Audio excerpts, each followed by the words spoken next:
Middlekauff! Hey!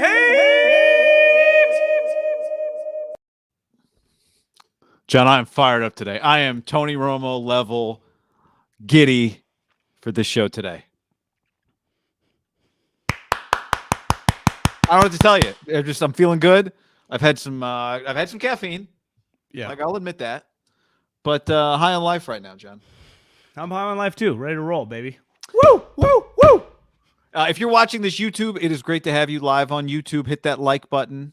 Subscribe to this channel. If you're listening to the podcast, you can check out the YouTube link as well. In all likelihood, we'll see how things go, but there will probably be more YouTube content from the show than podcast content. But anyway, that's a separate conversation. What's up, everybody? That's what I meant to say. What's happening, people? What's happening? All right, this show is brought to you in part by our friends at MyBookie.ag, promo code HAM and the number one. MyBookie.ag, promo code HAM and the number one, where we have gotten aggressive this week, John. Aggressive. Are we done? Do you want to do a parlay? I'm interested. Do you want to include the Rams in something just to be safe? Is it worth doing that? What are you thinking? I would be thinking. It's a good question. Probably Rams money line, Chiefs money line. That pays $100. What does that pay? Yeah, I mean, it almost pays, could we do $500 on that? Rams money line, Chiefs money line as a hedge. Yeah, so if we did 1,000, we'd make, $974. And what does Niners money line, Chiefs money line parlay pay? The Niners money line and Chiefs money line is going to be better. Yeah. But it's not a hedge. It's not a hedge. It pays, if we bet $1,000, it paid $2,200. Then we're all in on the, like, if the Niners lose, we're just, and we could do the difference is we could do the Niners plus the 3.5 to be a little safer. Yeah, I don't hate the Rams hedge. I really don't. I'm not a big believer in hedging, but if we do another bet with the Niners and involve the Chiefs, if the Rams win by 10, we are out of $3,000 or whatever, which part of gambling. I'm not against like fucking rolling the dice, going all in.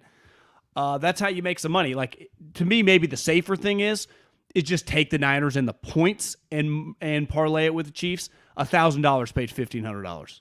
So at least we're like, if they were to lose by 2 points, we still get some benefit. Yeah. I don't. I'm very confident in the Chiefs, right? Like Chris on the stream says, hedging with a parlay is dumb. But I think it's a reflection of our confidence in the Chiefs. We're all in. I cannot envision any chance the Bengals go in and on the road and win the game. Zero chance. I know it's fucking sports, but we're all in on that. We are together in line. If we lose, every single human in America will tip their hat to the Bengals. I have no problem tipping my hat. Yeah. Because that's the only way it happens. And Jamar Chase. Who shockingly, John, 81 receptions this year, felt like, it's like you should see the list of guys around him that had the same number of catches as him. Because I watched him, I think this might be the best receiver in the NFL. Am I crazy? I went on the Stairmaster today, and I knew he had a huge game, so I'm rewatching the game. And I was just thinking, if I didn't know the box score and never seen the box score, and you just watched that game, if you told me, he had 404 touchdowns in this game, you'd be like, yeah, that's what I just witnessed too. He's catching balls behind his head. He's running around guys. It was crazy. How many touchdowns did he have, though? Didn't he have like 12 or 13 touchdowns? 13, yeah. Yeah, so to me, that once you get to the double-digit touchdowns, I'd argue catches tend to be a little overrated. That's a pretty good catch-to-touchdown ratio, right? Yeah, it is. It's very good. It's very good. Yeah, I have no problem. I'm going to take the Chiefs. I don't have to do the Rams, but I do think it might be a little safer to take the Niners and the points. We're all in on the money line. Honestly, I would rather take the Rams than take the Niners and the points, even though I think the Niners and the points are good value. But I think the Niners money line is a good value. You know what I mean? So you want to just do the Chiefs Niners money line as a parlay? Yeah, fuck the Rams. So just be all in on both games. Yeah. Because then, the one problem is something happens early. I guess the good thing is the Niners-Ram game is again, but in this deal, if the Chiefs, we're just taking them money line. We have the Chiefs to cover the -7. Right. So this is just like to money me, if we're going line, to do a Niners parlay, money. I would rather do Niners and the points, even though I'm contradicting what I said a minute ago. So you want to take the Chiefs money line and the Niners and the points. Isn't that your initial thought too? Yes. Well, I guess your initial thought was Rams, but I fundamentally don't believe in hedging. If we're all in, so the yeah, Chiefs, but now we lose. Now we're Chiefs money line, Niners plus 3.5, 1,000 pays 1,500 basically. Okay, great. In. This show is also brought to you by DraftKings. DraftKings and the promo code. But did I say mybookie.ag promo code ham and the number 1? I think I did. DraftKings promo code ham, where right now we have in the Haberman Middlekauff DraftKings League a Farmers Open Torrey Pines golf match going. I'll have to check on the latest there, John. But I was in like 93rd the last time I looked. Oh, I'm in 69th. Not bad. No. Things could be worse. Anyway. But DraftKings promo code ham, sign up with the code ham. I'm still down to make a weekend DraftKings game. I think we could easily fill it just with the 2 games going on. DraftKings, the official daily fantasy partner of the NFL. This week, new customers play free for millions with that first deposit. DraftKings, baby. Let's do it. Yep. Download the DraftKings app. Use the promo code ham.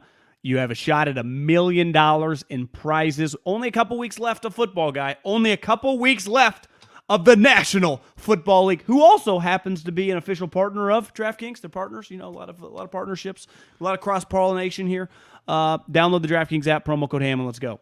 Yep. Free shot, millions of dollars in total prizes with your first deposit. Minimum $5 deposit required. Eligibility restrictions apply. See DraftKings.com for details. Just so we get it out of the line, just so everyone knows, our 3 bets. We have bet $3,000. We have the Niners money line. That is plus 155. 1,000 pays 1,500. We have the Chiefs minus 7. $1,000 pays, I think, like 910 or whatever. It's minus 110. We also parlayed the Chiefs. They just have to win money line. They're like minus 300 with the 49ers, who just have to cover plus 3.5. So if we just win that, we at minimum we'll still have 3,500 in the account if that just comes through. And if one of the other comes through with that, we're in. We cannot have the Niners getting blown out. That would be bad. No, because right now the account has how much left in it after all of that action? Like $950. Okay. Which would mean we would just have to money line bet whoever's the underdog in the Super Bowl. Yes. And all this whole season which is not going to be great because, it's going to be like it's plus like a 120 2.5 plus. No, I know. Yeah. All right, John, how about this? Bum, bum, bum, bum, bum, bum, bum, bum. Raheem Morris says George Kittle talked about the body bag game last week and, quote, put us in one, and now it's time to pay him back. For reference, Raheem Morris is not the head coach of the LA Rams. He's not the quarterback or the starting nose tackle. He's the defensive coordinator. I like Raheem Morris. I heard him on that McVay podcast this year with Mike Tomlin or last year. I thought it was really good. But I have one question here, John, and it's this. Why? Why, Raheem? Why? Didn't in the famous Lock and 4 article that we dove into last week, wasn't there a line that all these coaches have no business being there, and everyone knows that the only reason Raheem Morris is on the staff because he's good buddies with Kyle? Yes. Right. So they're tight. They're good. They're cool. Right. They're cool.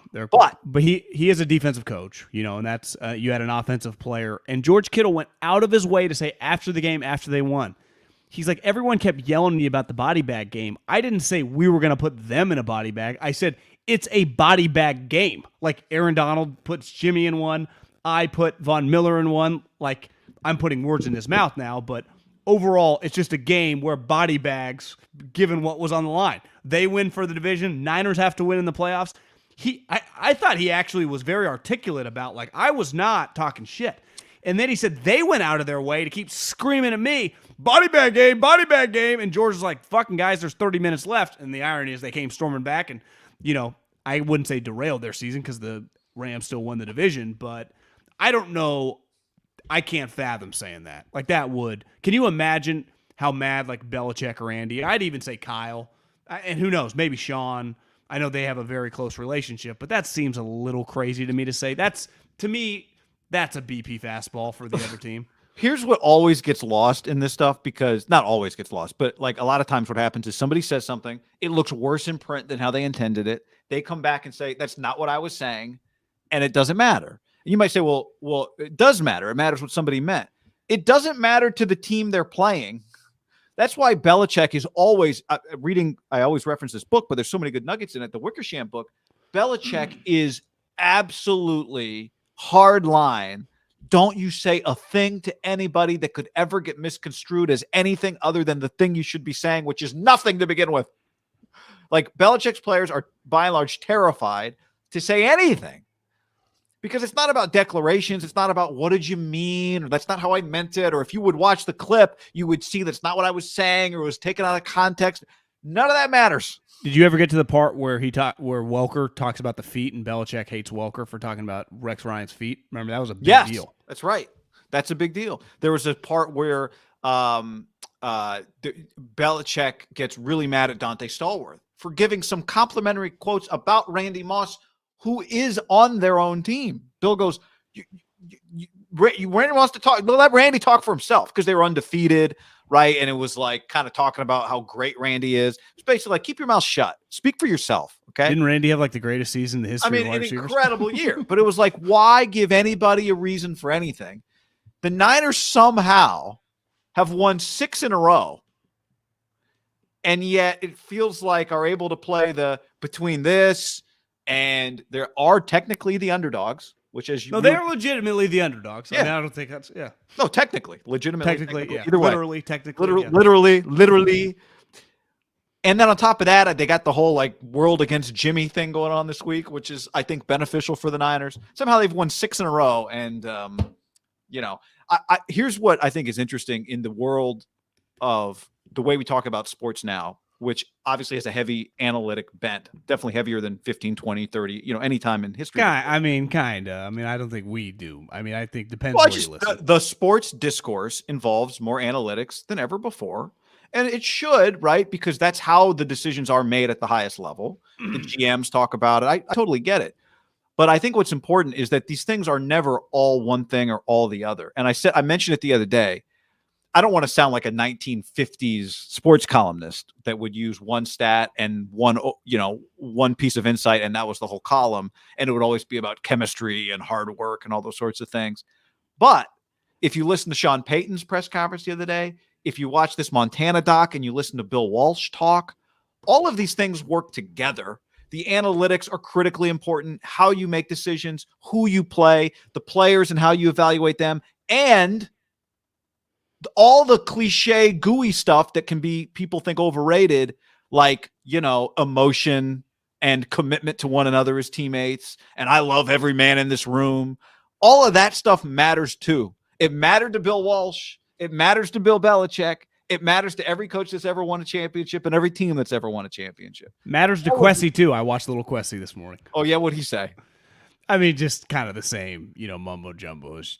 Now, it's not mumbo jumbo, but I mean, reiterated the same things. Just because I saw some of his quotes, and clearly he was talking, so I'm like, I will go to the Minnesota Vikings Twitter account, and it was just live, right? So I was like, I'll watch 10 minutes of this. Yeah. He had the right comments, right? I think analytical people get very, very sensitive that all they care about is numbers, and he kind of, I wouldn't say went over the top on the other side, but tried to hammer that home, how much that matters, and being around John and Kyle and then Stefanski and just players, right? They're human beings, right? They're human beings.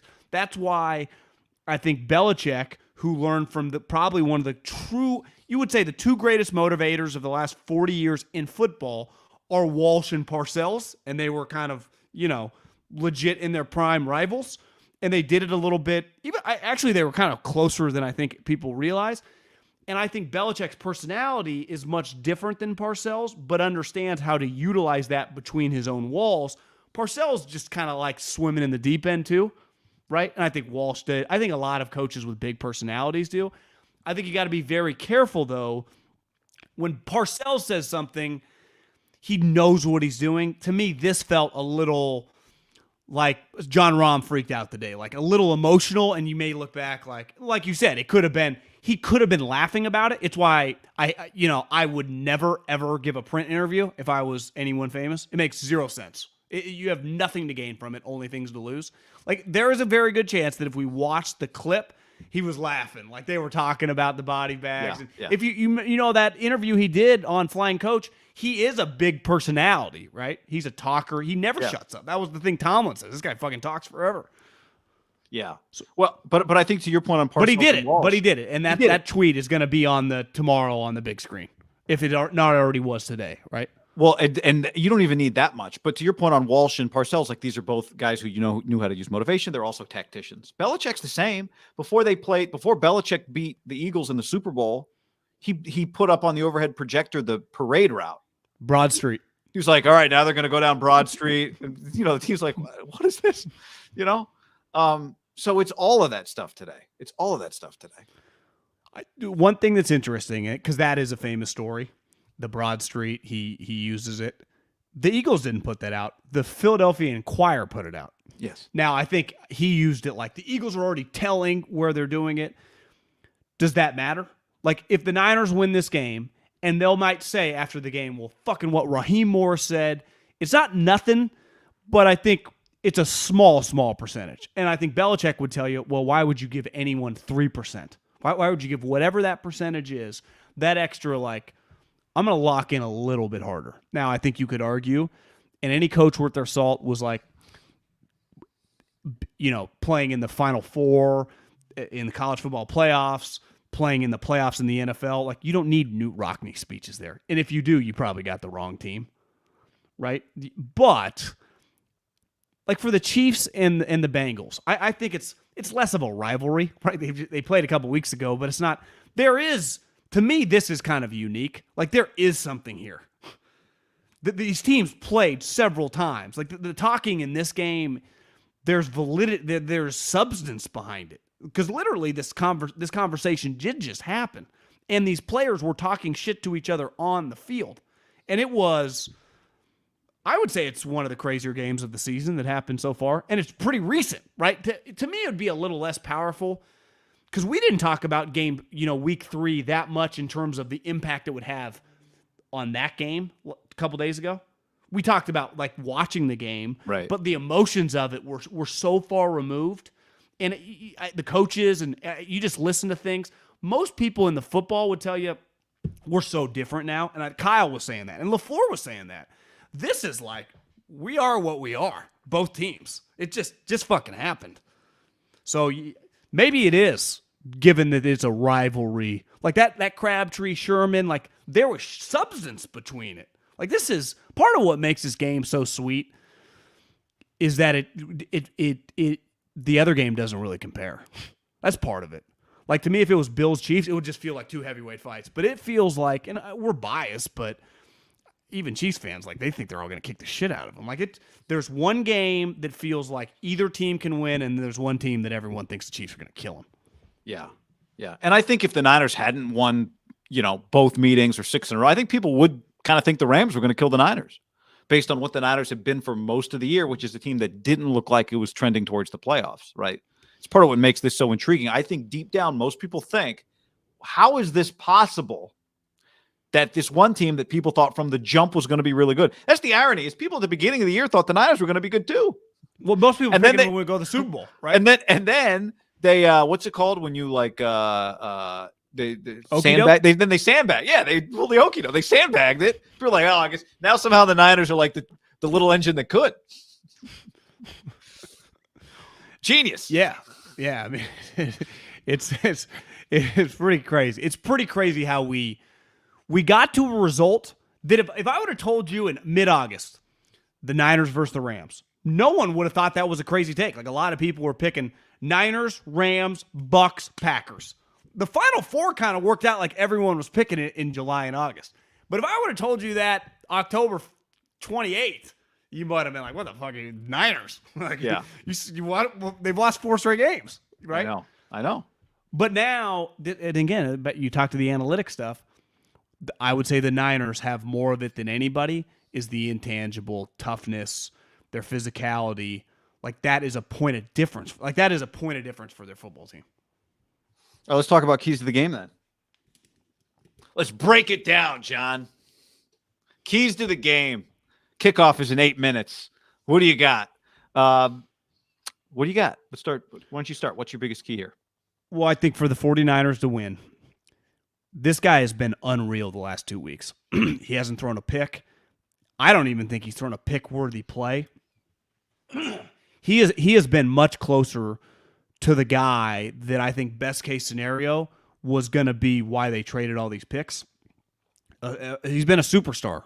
I mean, that was the biggest throw of his career to Cooper Kupp, and he got destroyed but he was awesome in that game. Like, it wasn't. You could not blame Matt Stafford to me at all for that game, right? It was his running back fumbled. His clearly a center fucked up when after they got, what was it, a pick or they got a fumble? I can't even remember now. But the next play, the center snaps and he's not even looking. Clearly they weren't on the same page.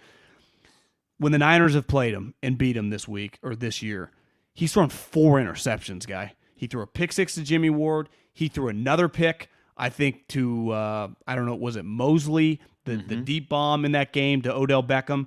Obviously, 2 weeks ago or 3 weeks ago, he threw the game-winning pick for the Niners to Ambry Thomas, and he threw the other pick. And both, to me, there was only one of those throws that's not on him. The Jimmy Ward pick 6 went through Higbee's hands. I can't put that on Matt Stafford. The other 3 were bad plays. They're his version of Jimmy, right? Because Jimmy doesn't make 2 of those. Like, he threw the ball 50, 60 yards down the field.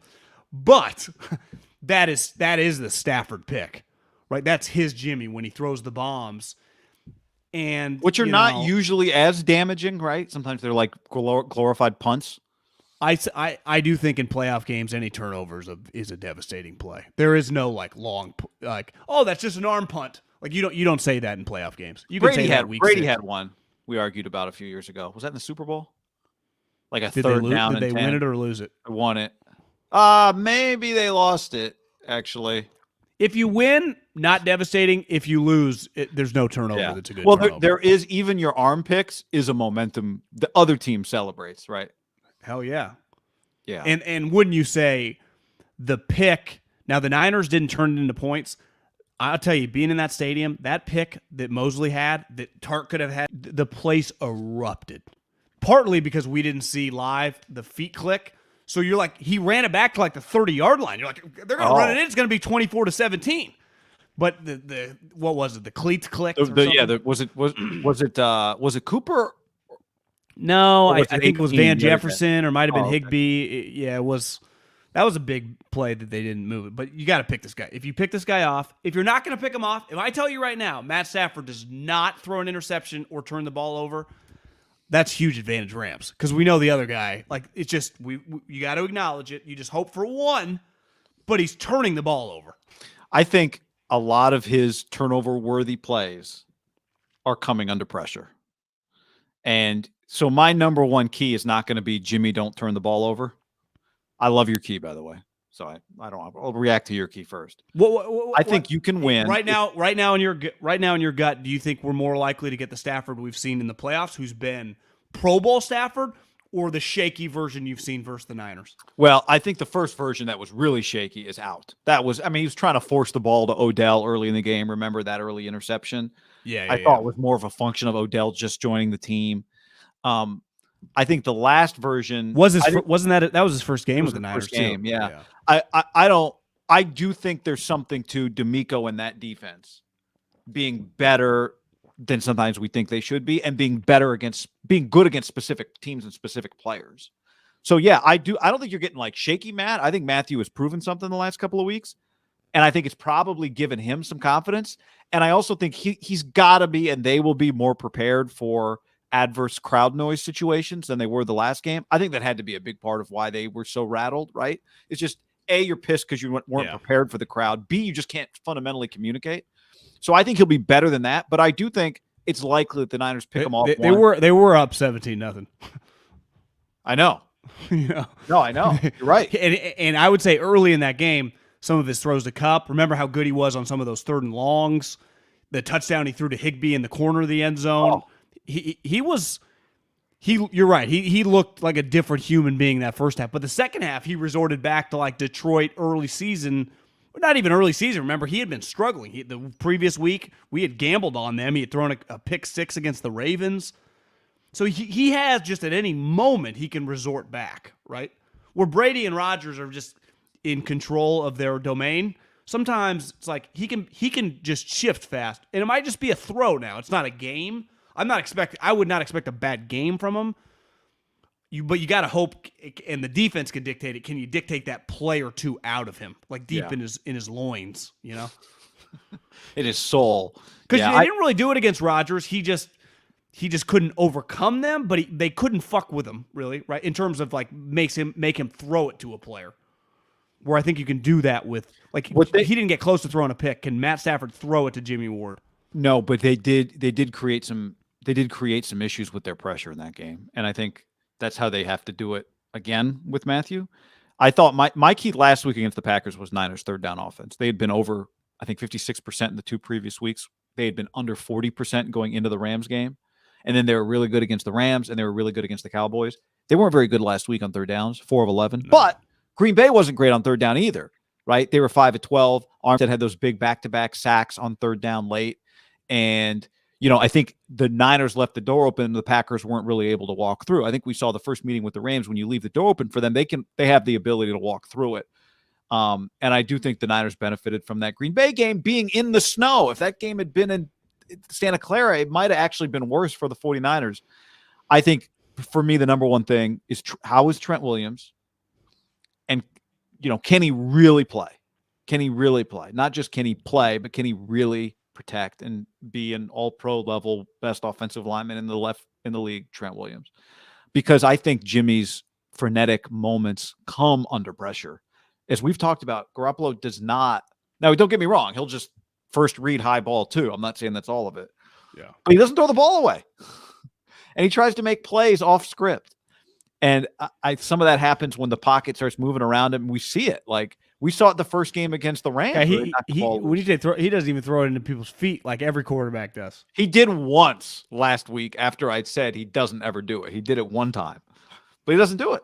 Never throws to like just the trainer like this on the sideline, just the easy one. Ever. I think protecting him to me is the number one, because I think if you protect him, it means that he can settle and make the right play and has time to not do the roll out, throw on the run. It's just not where he thrives. And in this game, I think you'll be able to get to Stafford a little bit, but I think if they get into a lot, there's a quarterback fumble involved, just like there was the last time. They've got Von Miller humming. They've got obviously Aaron Donald. So I think protecting Garoppolo is, and the other thing that happens is, sacks is where even if you've got a home field in terms of a crowd, you start sacking the quarterback, and now you're in a 3rd and 15, and now your crowd is a little on its heels, and now you are. Remember the interception he threw in the red zone came after a penalty, right? Who? Jimmy's? Yeah. It came out. They got moved. They got bumped back. They were in the red. There was a red zone penalty. So I think it's a combination of protecting. Weren't they at like the 5-yard line and then Trent held? It was it was after the Elijah Mitchell run. So yeah. I think it's a combination of like not being in those situations from penalties and not being in those situations from sacks. No, I like that. To me, one other one is Cooper Kupp's a star. I mean, he's proven it now. Obviously, that Niner game, but the last 2 weeks, like there's no disputing, right? It gets made fun of. I think a huge part of it is because he's a white guy. But like we're at the point now where every single human, like he's a baller. I mean, he's the number one receiver in the league. Sorry, did you say that part? I didn't. I mean, yeah, statistical for sure. Yeah. And to me, he's clearly a top 3 or 4 wide receiver in the league. And Deebo Samuel's well established, right? He's a superstar, and he's kicked the Rams' ass. Let's just say those two, in some form or fashion, kind of cancel each other out. To me, who's your number 2 playmaker? Like, I didn't think the Rams, when the Niners played him a couple weeks ago, Higbee, but Higbee's not going to get you 120 yards. Odell the last couple weeks has scared me a little. It's like, oh, we've seen a little life in the guy. Like, he's just kind of flying around. And Akers, I thought, looked excellent against the Cardinals, coming, almost 6 months, whatever recovery. It was like kind of Crabtree style. I remember nothing like a guy tearing his Achilles in OTAs. And then all of a sudden about like Halloween, people are like, there is Buzz. Yeah. He's coming back. And I think most of the time we're like, okay, we'll believe it when we see it. But every once in a while it happens. And it happened with this kid. But then the next game, he almost lost them the game. Like if they would have gone to overtime and Brady would have won the toss and they would have lost, Cam Akers would have been their negative GOAT. But to me, like, can they get a number 2 guy? Because I know for a fact the Niners, you could argue that Jawan Jennings was kind of that number 2 guy the last game, right? He had a touchdown. He had several huge plays. Kittle at any moment can give you 6 for 80 and a touchdown. In that first game, it was kind of a risky throw, but maybe they had worked on it in practice. Jimmy threw it high to Kittle for that first touchdown, and Kittle went up kind of in traffic. It's not like he was wide open. It was like, Jimmy. But to me, who is your second banana? The Niners have better true second bananas, but part of it is like, is Jimmy hitting them? We know Kyle's going to have some plays schemed up. The other thing, here's what I know. The Rams, like, just because Stafford's such a good player, if he's in his zone, like, they're just running plays and they're working. I'm not saying that they don't have specific scheme plays. They clearly did in the game against the Niners week 18, right? In the end zone, they ran that touchdown to Kupp scheme play. They had that one on the zero blitz. They had Kupp going right up the sideline. That was a scheme play from Stafford on a pressure.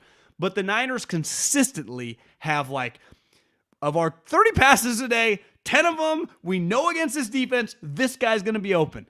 And I would say Jimmy's completion percentage on those, not high. Whatever his completion percentages of the season, let's say it's like 63, feels like that is like 38. Well, do you notice, you and I have watched a lot of Bengals. And honestly, like the last game, the Kittle, he dropped it. So it's not always his fault. But he made up for it. It was an even exchange with Kittle's next catch. Do you agree that the wide open play that Kyle clearly has dialed up against a specific look, they don't hit at a high rate? Was it the Rams game where he missed Juszczyk, or was it the Texans game?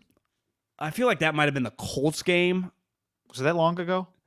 Yeah, maybe it was that long ago. Honestly, guy could have been. They've misused check on some wide open, probably 3 or 4 You and I times. have watched a lot of Bengals, especially lately. Jamar Chase ends up wide ass open a lot, and they hit him every time. It was the Titans. It was the Titans Thursday night game. Yes. Thank you, Ali. And that was bad. Yeah. I mean, they get guys like. And like, listen, the Lazard play that went viral, it's the NFL. That happens, some blown assignments. I think specifically for the Niners, they have schemed plays for Juszczyk and Kittle that are like, hey, motherfucker, hey. Yeah, the Lazard play was a mental it was not a physical mistake, right? Yeah. Jimmy throws it to the right person in those. But was he open because the defense did no one follow him? Was that it? I haven't even seen the play, to be honest with you. Did no one follow Lazard? Yeah, I don't know. He got open. Who cares? It's beside the point. But it was also, I think it's really easy. Like, oh, he should have thrown it to him right there. Well, yeah, he's already beginning to make he's about to make anyway. But I think what we're talking about, Ayuk Dallas is a good example. Like, it happens. They miss that play a lot. Yeah. Rodgers doesn't. That's where the Niners got lucky, right? Rodgers usually doesn't miss that play. He had a miss, and he had the drop by the tight end over the middle as well in the game, right? And I mean, they hit the play. Aaron Jones kind of had to stop. If he leads them, does he score 80 yards? I don't know, but he kind of had to slow down, and then he took off, and the defense. He took he tried to cut it back, right? Yeah. Well, I think this goes to part of. I saw this in the Ringer today as everyone's debating Jimmy, and this is part of this conversation that we're having. Of the 35 quarterbacks who have at least 200 dropbacks in 2021, Garoppolo ranked 32nd in PFF's big-time throw rate, a stat that tracks passes on the highest end of both difficulty and value. Meanwhile, he's second highest in turnover-worthy play rate. That right there, to me, is the center of all. There's all the Jimmy discussions. We've been having them for months. Other people have been having them for months. They're having them on an even more national frequent scale now. The center of the whole Garoppolo conversation is that right there. The center. It's why I don't think he'll be back. That's the center of it. You can take risk if it's also worth reward. But Garoppolo, for the most part, he can be high reward, but he does not get you those big play rewards, but does create some risk, right? It's almost like he's I don't want to call him low assist because that's not what it is. He does, I think, a very good job with some other specific things. But I'll keep saying it the way I've been saying it for people that are maybe new. The Niners don't hit threes very often. They have to run They're like Pete Carrill running the Princeton offense, like backdoor cuts, and you gotta get a good screen. Kyle's constantly probably talking about strong screens, strong base. There's a lot of that. And that to me is the middle of the whole thing, which is fine. Like they are in this game right now, John. They are 1 win away from the Super Bowl. But that's the center of the whole thing. And that's where Stafford is different. Yeah. I don't think the Sacramento Kings right now are running that offense anymore. I don't know if you've seen their statistics, but they're losing every game by like 40 points. No, I have not seen their statistics. I've seen the reactions to their quotes and statistics, and it's the same thing that's been happening for, I guess, like 18 years now. They are losing by like 50 points now. Are they really? They lost by 53 the other night, and then by, I think, 35 last night. So, I've forbidden my dad from talking about the Kings when I talk to him on the phone, so I'm not getting my updates. I mean, like usual. I do think with Jimmy, you can't depend on a 3-touchdown game because those never happen. Can he just avoid? He hasn't really thrown that many Has he thrown a pick six? I can't really think of it.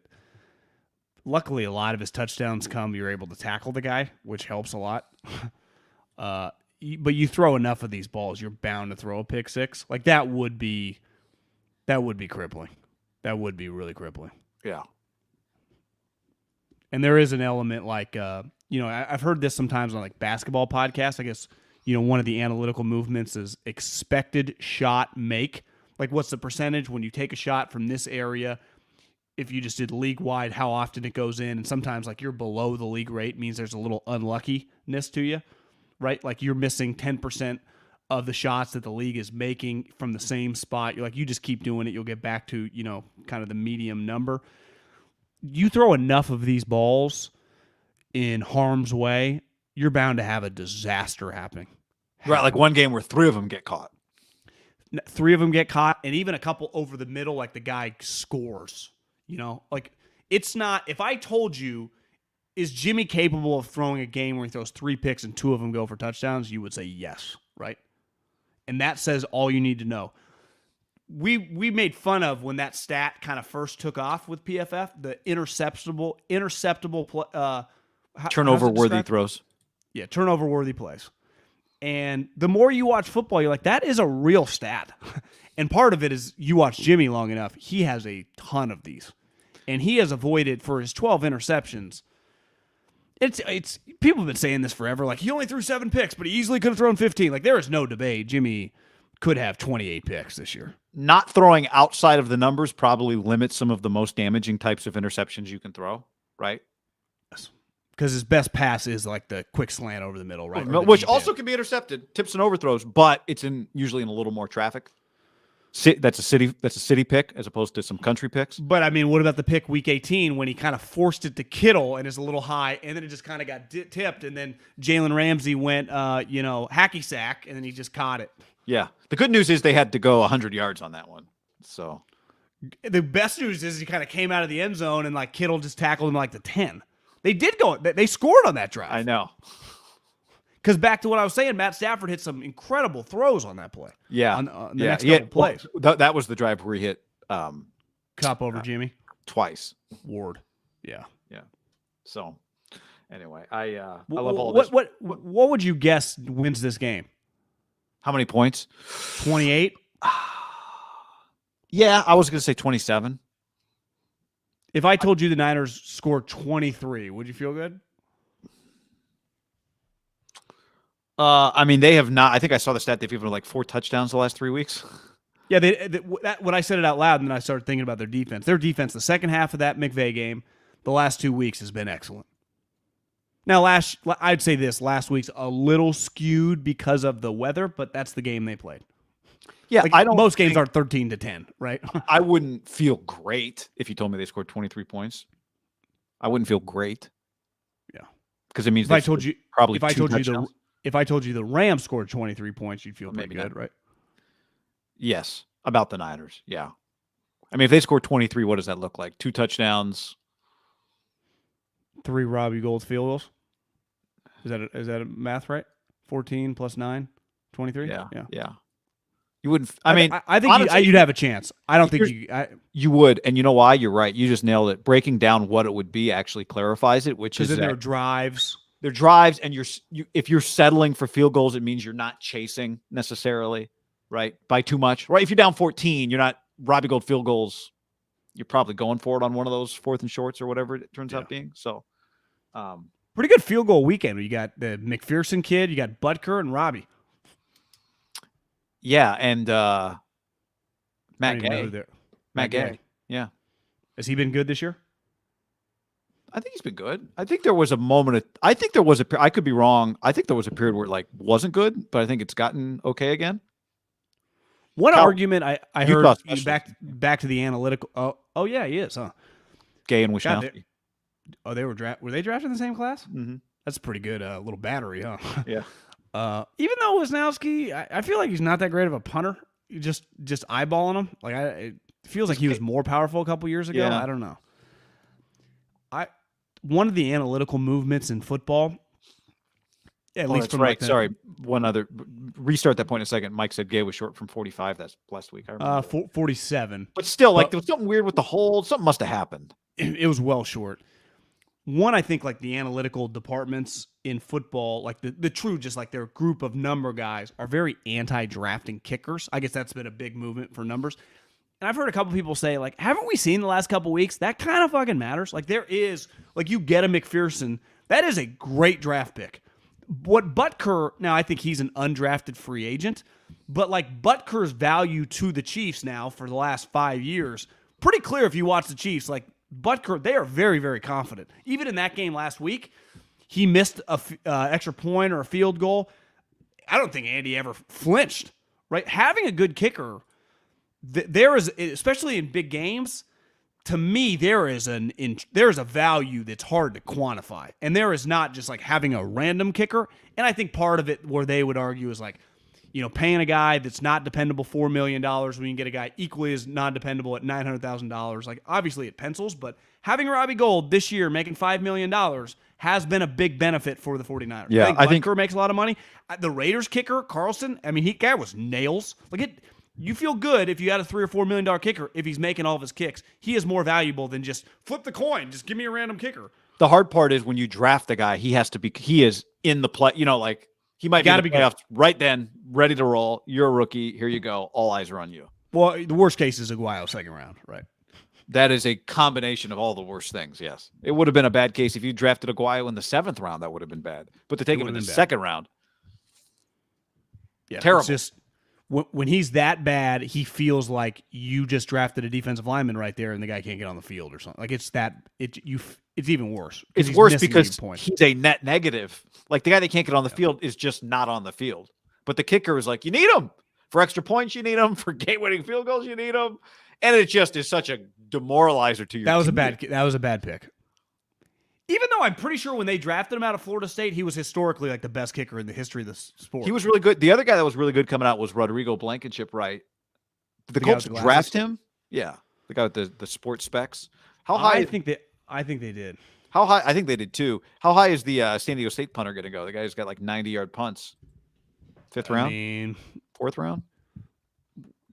If I told you the Chiefs drafted him in the 3rd round, like, would they complain?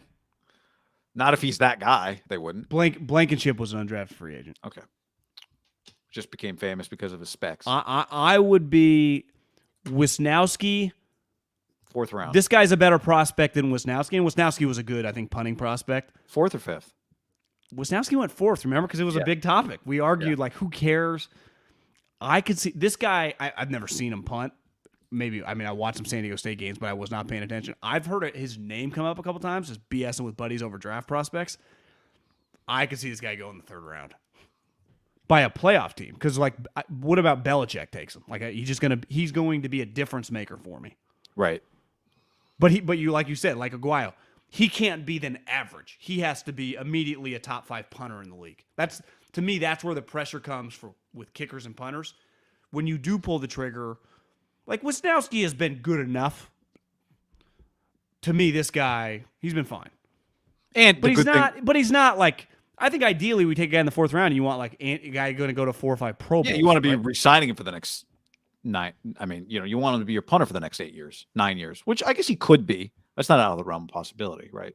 Robbie Gold, we kind of went back and forth. Remember when he was holding out, should they sign him, and they gave him a bunch of money? That's been a good signing. He's been a plus.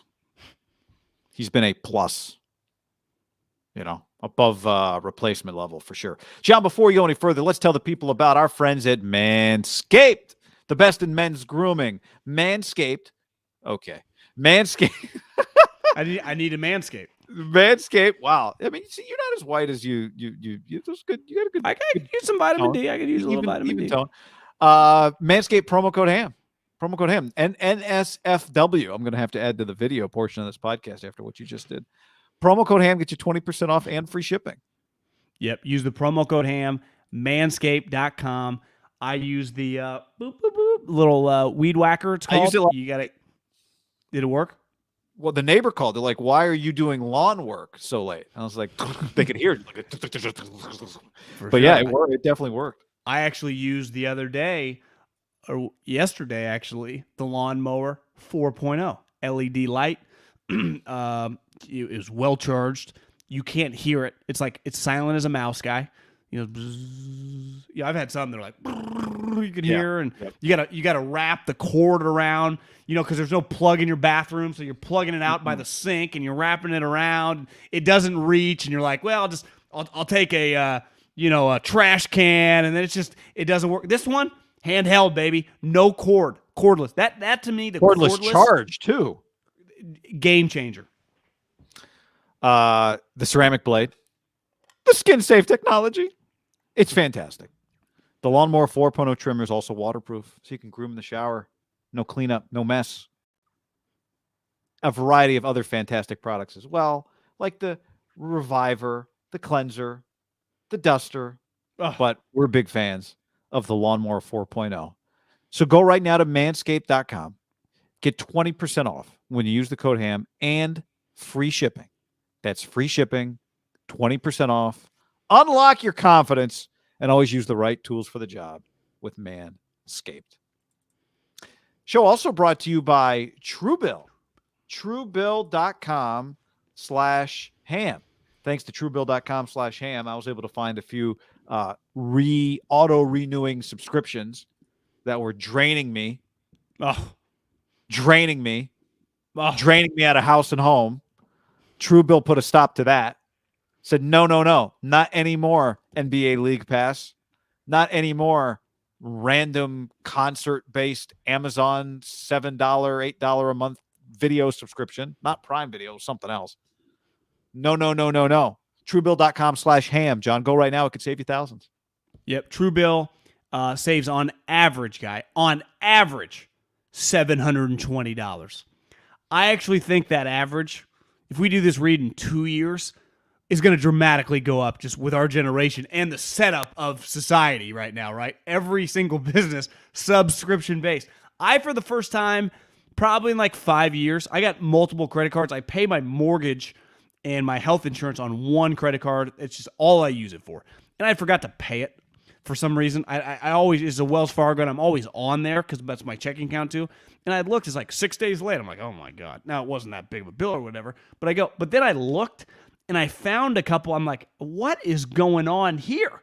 And if I would have had Truebill, that never would have happened. Because like most people, it's easy to go a month or two without checking your actual statement. Then when you do, you're like, it's all DoorDash and food and whatever.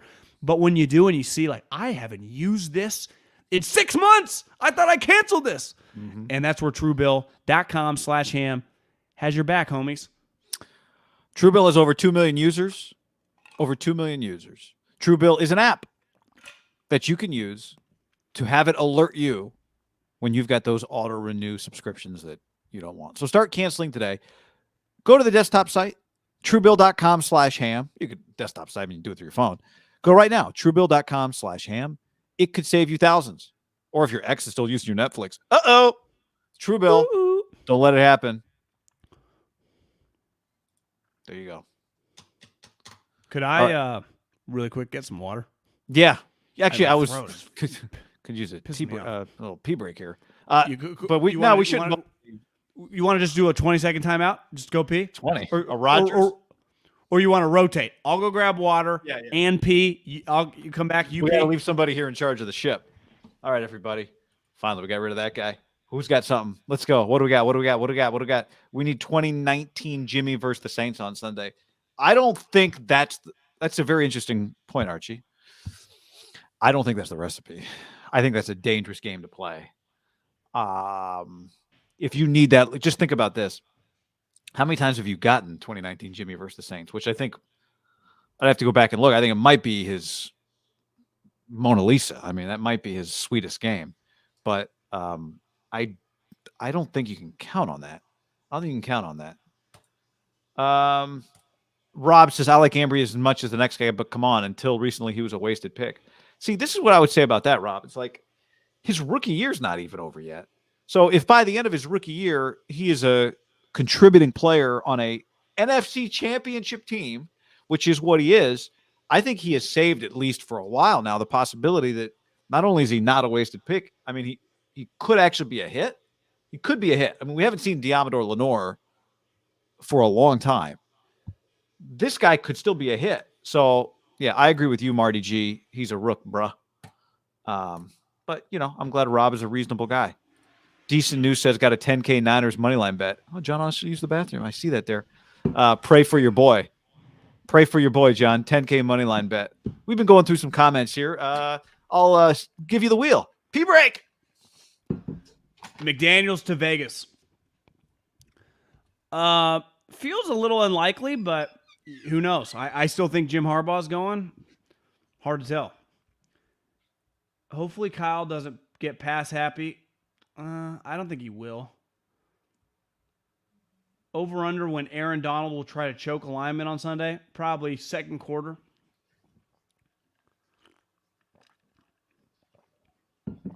The only way Ed Dodds would go to the Raiders if Harbaugh's going. If McDaniels goes, they'll hire a New England guy. I think McDaniels pretty risky. He's been a head coach one time, and it was a disaster in Denver. He accepted a job a couple years ago and quit. I think he's a really good offensive coordinator, but I question the person. I mean, that's something's a little off. To me, he makes me a little nervous. I don't. I'd rather just hire like Leftwich or Bowles over him.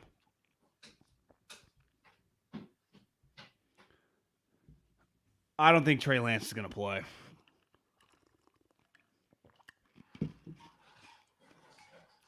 I'll go Chiefs 40-28. Niners 31-27. There is not a story I care less about than Jeff Garcia and Mina Kimes. I don't give a fuck. Nothing bores me more than media stories. What do we got? Some McDaniels, some score predictions. Ryan's replacement thoughts. I mean, Kwesi and D'Amico. Oh, D'Amico. Yeah.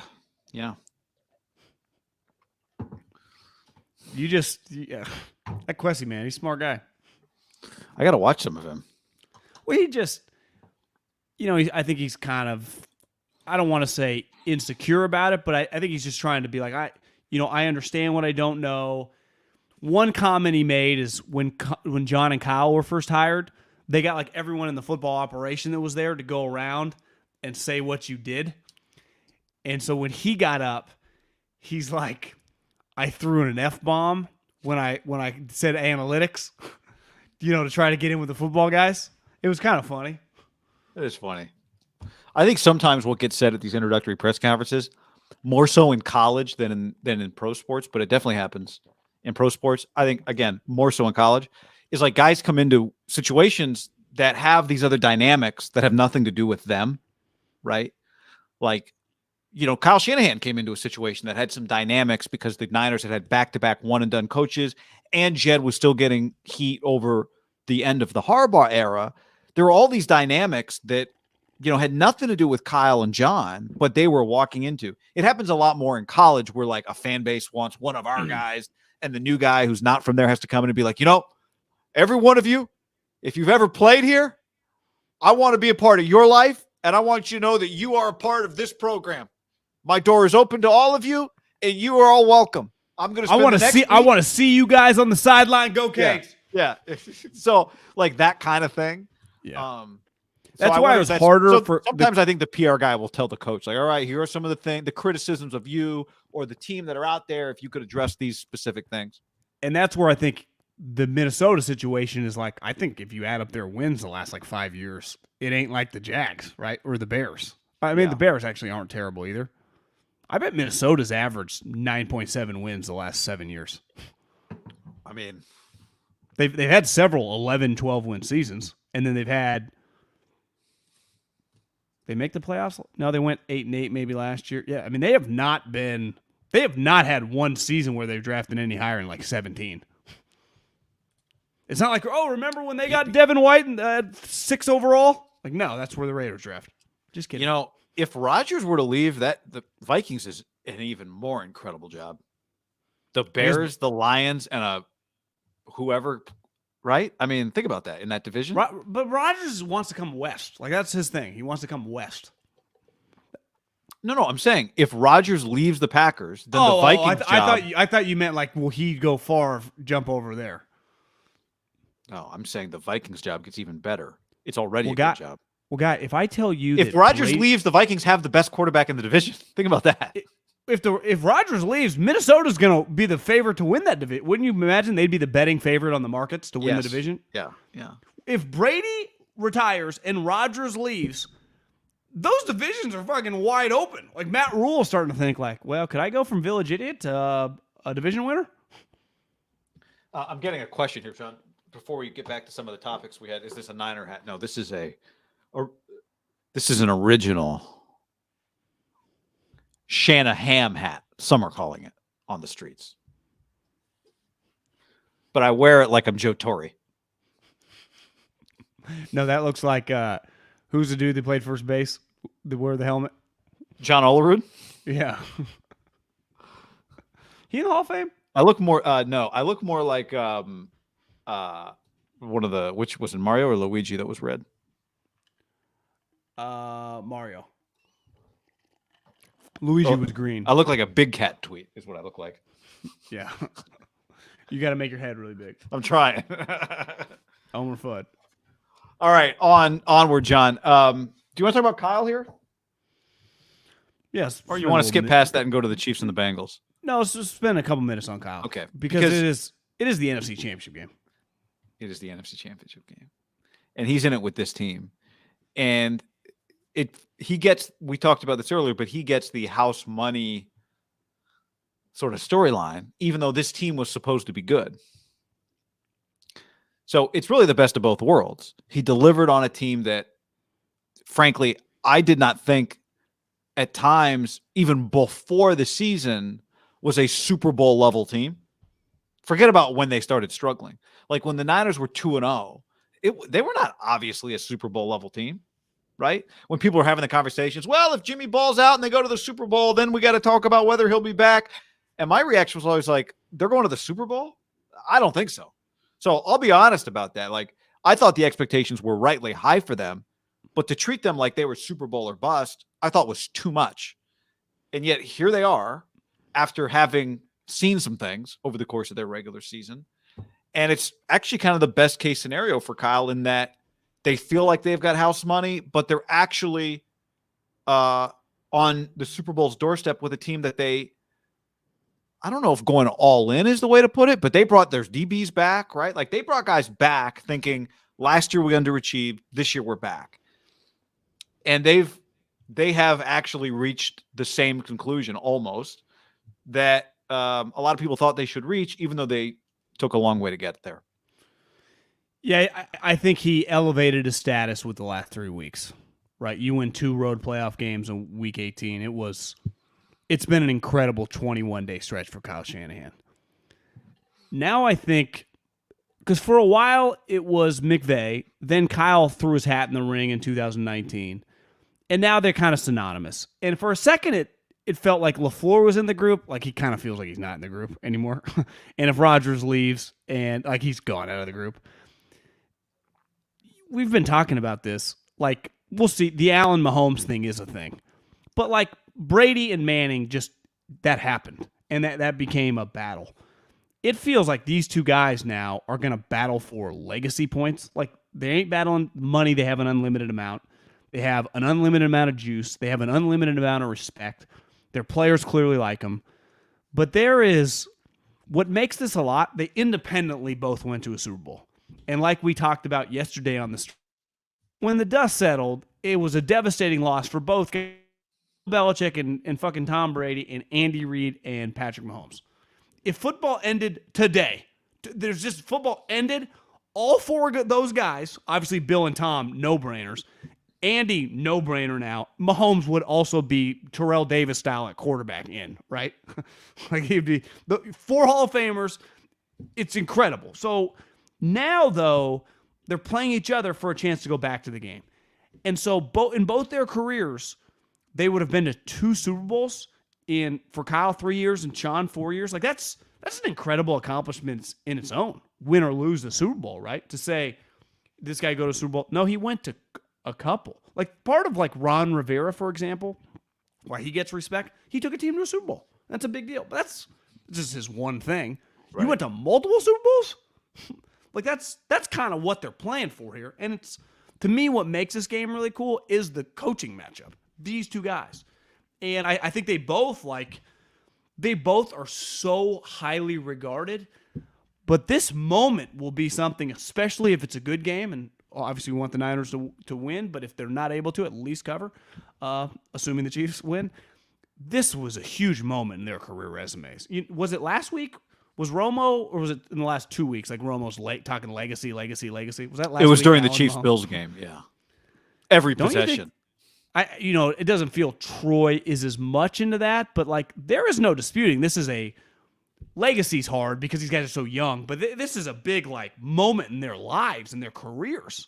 Well, first thing on Romo, I thought it was kind of the Greg Norman moment, but in that he was saying, he didn't directly say it, but I thought it was him kind of opening himself up. Like, these are the moments I didn't succeed in these moments. And trust me, like, it's why I 100%, I thought he was talking about himself a little bit. And I thought it was pretty good. He did it like 3 straight drives, but he's not wrong. And I think like it felt like we were watching history. It felt like we were watching history. Well, and like the Chiefs-Bills game, I think it's really hard for McVay and Shanahan to lose. Like, someone loses the game.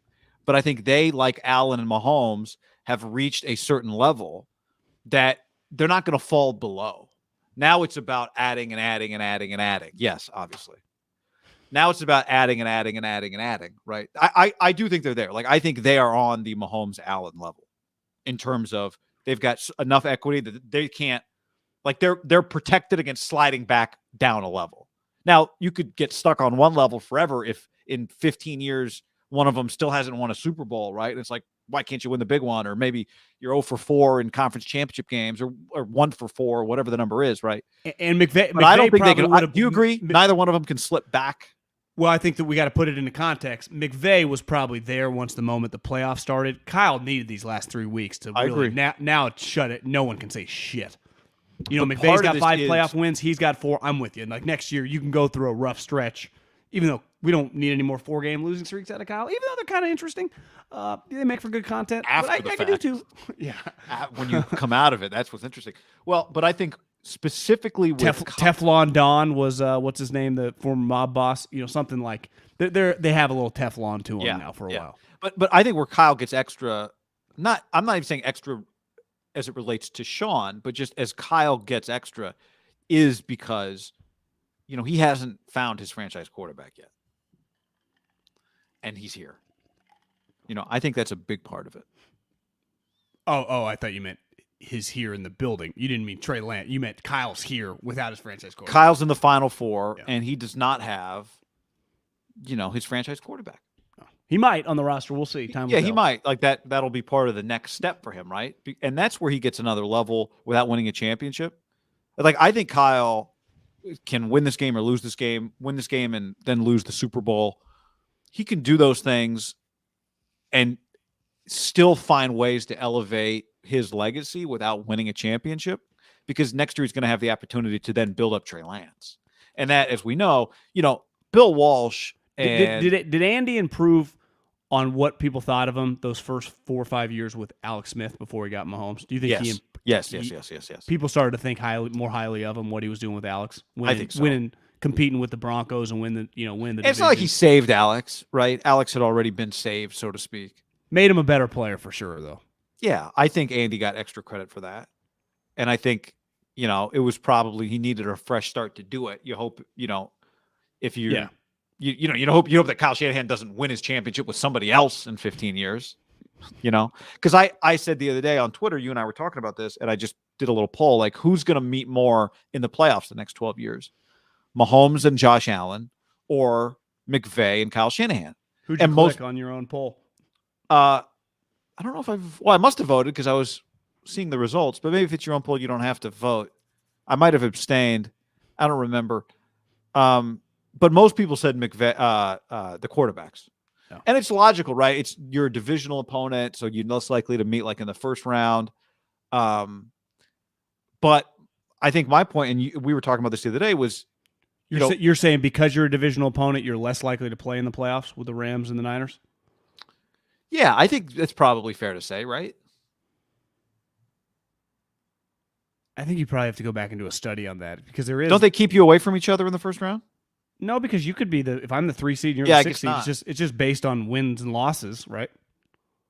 I think it happens a lot. The Arizona if you Rams won the division and you play the wild card round. Yeah, the Bills play. I guess they Pats. did. I think it happens more than you think. Maybe it does. But I think the AFC just offers more resistance. It was ultimately the point I was going to make. And these are coaches. So if these two guys are in the same place for a long time, the league really benefits from both Kyle and Sean having success. If you're good, though, consistently for 6-7 years, because go back to like Niners, Packers, young, Niners, Cowboys, you're going to meet. Because if you're good, that means you're winning games, and the playoffs aren't that big. You're just going to run into each other. Like I think there's a decent chance that if everyone stays healthy and the coaches stay, Sean and Kyle, and the two quarterbacks stay, it's not inconceivable that we see 3 of the next 5 years they meet each other in January. That's just what happens with good teams. You just run into think how many times Peyton Manning played Tom Brady over the years in the playoffs. And what made that one interesting, right? One of them had rings already. So it became very clear like who was trying to take down who. Yeah. So was one of these guys going to get a ring this year and then kind of get ahead? Because Kyle jumps back ahead fully. Or are they always like the Phil Mickelson, like one of these guys has to beat each other and then win the Super Bowl. Right? Yeah. It's so great. It's so great. The storyline is so great. But I think Kyle in some ways has more to gain this week. Do you agree with that? Given how bad their year was at times and who his quarterback is. Well, more than likely, the Chiefs are going to win the Super Bowl.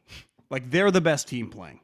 So whoever wins this game, let's say Kyle wins it and he loses the Super Bowl, it's a big moment, but he's still going to be talked about, like, how's he going to win the Super Bowl? Like, to me, what I wonder, whoever wins this game and then they lose to the Chiefs, does it get talked, like, do you get more credit? Well, at least, especially if Kyle wins it. Well, he owns Sean, or is it like he can't win the big one? Or if Sean wins it, like he got over the hump on Kyle, but he's lost to Andy and Belichick now when it matters. Like, I think how it looks. I think how it looks matters. I think it's unlikely that whoever wins the NFC Championship game, if they lose the Super Bowl, walks out with can't win the big one. I think, in my opinion, Kyle Shanahan and Sean McVay are in the category of, I know you're a good shooter, keep shooting. Not, are we sure you're a good shooter? Probably helps, too, that they're 42-36. Right? Yeah, and I think yes. Yeah. But it also helps a lot more shots to take. We've all watched them coach a ton of games, and I think I've come away with the opinion that they're really good. Sometimes it doesn't all happen right away. I would say both of them now, just because it's more short-term with Sean. It's been multiple times with Kyle. If Sean were to have a 10-point lead and lose the Chiefs and have some, like, crazy things happen this last month, same thing with Kyle, that would be something like, what is up with them at the end of the games? Sure. But I also think that there's some randomness to it. I mean, it's like, well, fuck, do you think Sean McVay wants Cam Akers to fumble? Well, I mean, he has a choice, kind of. I think what would be bad, the only way Kyle would get totally crushed, they're up 10 and they ran wasp and it hit on 3rd and 17. And it was D'Amico Mosley was like, again. I wasn't the DC last time. Did that happen? Yeah. I would say I know this. We both think the Chiefs are winning. Somebody uncoverable is coming out of the AFC. And the NFC for that matter. Actually. I would say that Super Bowl against the Chiefs, that first 3 quarters, given the level of their opponent, probably as good as the Niners played over the last 3 years. Rewatching the Rams Monday night game, that was a pretty impressive performance too. The difference is they finished. That Chiefs game, I vividly remember sitting on the couch like, it's not really going to be this easy. They were kicking the shit. They were killing them. Niners came to play. Yeah. And I do think Patrick's a little more comfortable now in just the firing line. Don't you have to be? He's like Joe Cool with Brett Favre's skills. How now he's lost a Super Bowl too. Like I think there's a value to that. If you've won one, losing a Super Bowl doesn't then add more pressure. I think it adds something else, right? You kind of see that you came out on the other side of it. I think that's a valuable experience for Mahomes. He's had 2 devastating losses in his career. I mean, he lost at home to Brady in overtime, and he got his ass kicked in the Super Bowl. We're running for his life. You could do a football life on Mahomes right now. And Brady? I mean, they've how long have they been together? Since like 6th grade or something? Feels like that photo you sent me. Well, I saw a picture, on Instagram, and it looked like they were 16. No, probably younger. 13, 14. Yeah, probably like junior high, 8th grade. Yeah, 7th, 8th grade. It looked like 7th, 8th grade to me. So, we've got the ticket situation continues, John. No matter where you want to look and get your Sam Farmer said StubHub says Niners Rams is on track to be the #1 best-selling ticket playoff game in the site's history.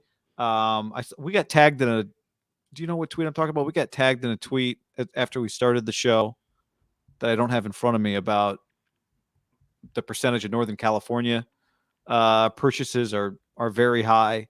I was talking to a guy from one of the ticket sites. I've just seen a bunch of them, right? Because all the ticket sites are coming out as a promotional measure, like StubHub, with just stats. On the same way betting sites come out with gambling, stats.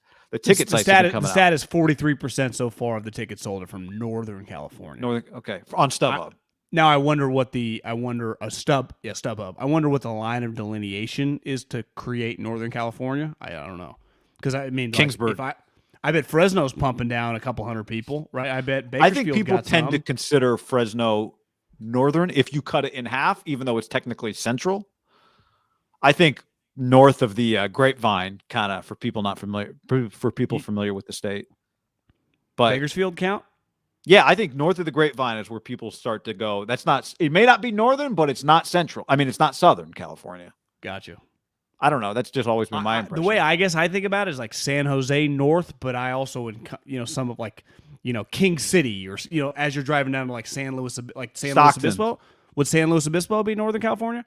I mean, that's Paso Robles. I think Central. That's Central Coast Central Coast. But Stockton, Lodi, that whole stretch. I ended up on the phone today with a guy from the site TickPick, which actually Fireball. As we're doing the show today, I think they're about to give away a pair of tickets to the game.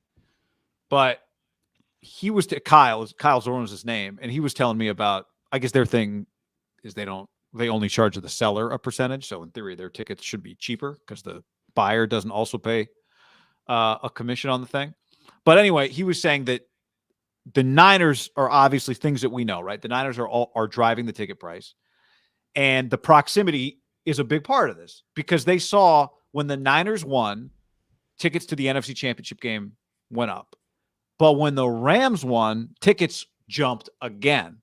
So why did that happen? Because Ram fans wanted to buy tickets? No, because Niner fans knew I don't have to get on a plane, buy a plane ticket, fly across the country to Tampa and get a hotel. So all of a sudden the demand surged again because of the proximity. I thought one interesting thing he told me, because I was like, well, who travel? Like, do you have any way to tell? People are always doing like Facebook or hashtags where people are from to figure out fan base size and that kind of thing. He said, well, I can tell you the top traveling fan bases in the NFL are in no particular order: Dallas, Pittsburgh, Green Bay, San Francisco. So when you make the travel easy for one of the top traveling fan bases. Here's the other thing. It's easy to get to LA if you're flying from somewhere else, right? It's just LA is tough. Like if the Niners were playing in Green Bay, that's a tougher travel. Yeah. But getting to LA is an easy place to get Well, to. if I had told you that the Dallas Cowboys had made it to the NFC Championship game against the Rams, I think it would be very similar to this.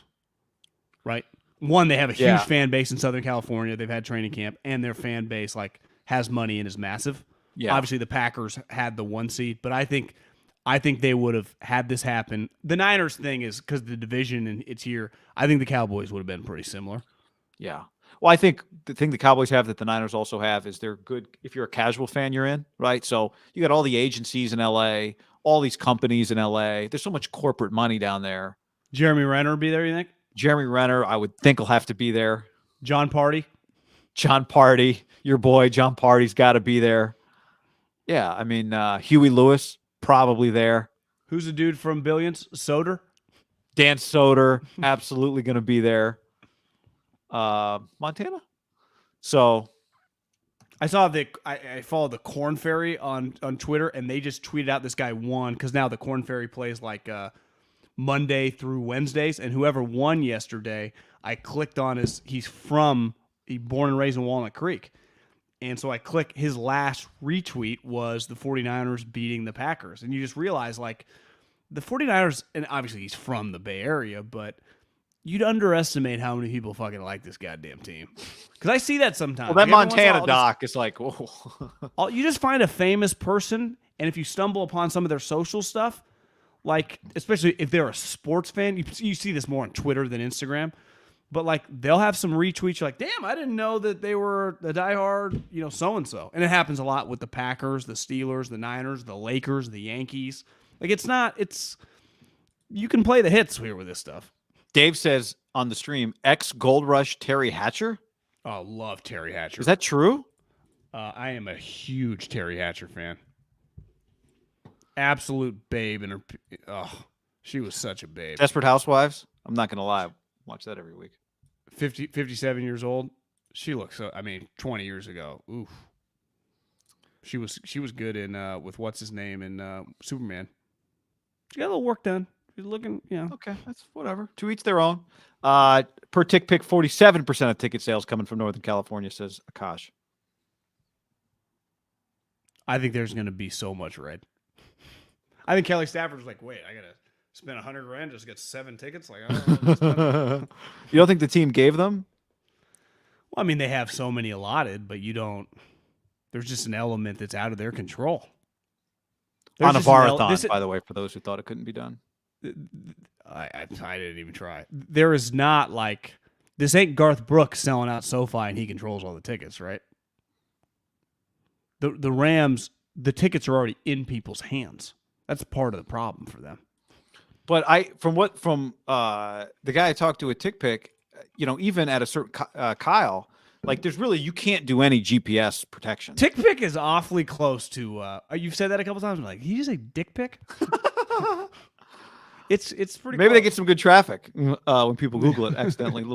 But you can't really do anything about it because that was only whoever the Rams seller is, right? Ticketmaster. But it wasn't like everybody participated in that or tried to participate in that. You know what I'm saying? Yeah. It's not like every ticket reseller did that for them. So it can't be. I guess he told me the Titans tried to do it a couple weeks ago, but it's really impossible. If people want tickets, they can get them. Do you think it's a president's idea, the coach's idea, or the owner's idea? So I honestly wouldn't shock me if it started with Sean. Would not shock me at all. I know you had a good theory about it being the owner's idea, which is also possible. Absolutely. He spent $5.5 billion on the place. He wants to see his fans in it, selling his. Here's the other problem, John. When 60% of the people there aren't your fans, they're not buying merch. They're not buying $38 hats. They are eating and drinking at a burrito. They are eating and drinking. $24. Not bad though. Decent burrito. But what I don't understand. Thanks is to when Dave on Twitter who just sent the photo. When you buy the Coors Light or Corona in the big glass, and it's and you're just gonna pay for it. You're just in the mood. And you're like, here's $20. It's $20. was like, well, the keg that they buy doesn't cost any difference that if we just bought a keg and brought it to our house for Yes, it does. It costs $110. less. Yeah, because they buy it in bulk, right? So Yeah. where is all this money going? And it's Stan's pockets.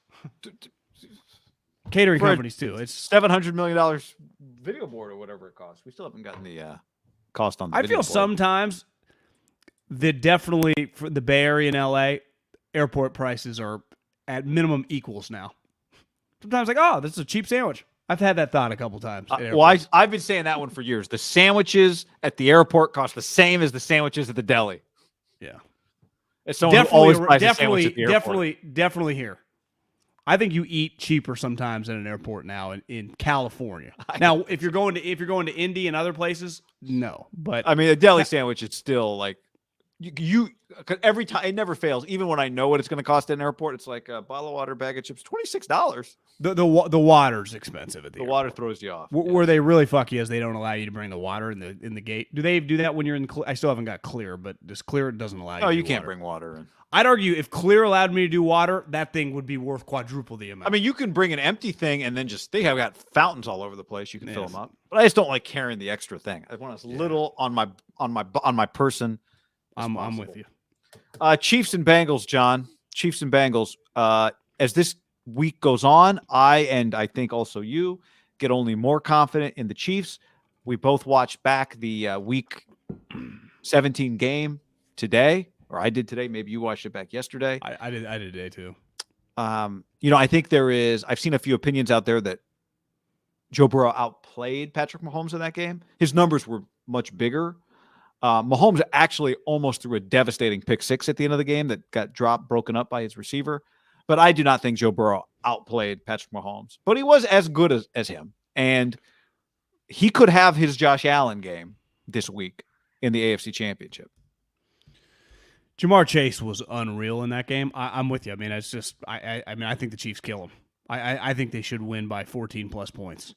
I would say if somehow Joe Burrow pulls this off, it's one of the biggest upsets we've ever seen. I don't know. I was thinking about it today. I'm like, I thought about that in my head. And I was like, I bet how often, it's not like you're getting 14-point lines in this game. 7 points in this game is massive. How often do you think like Patriots versus the Colts or Patriots versus the Broncos or, whatever the games have been over the decades? Maybe there was one time like Patriots versus the Colts. Remember Luck one time upset some people to get there and his team wasn't as good and they ended up getting killed in the AFC Championship game.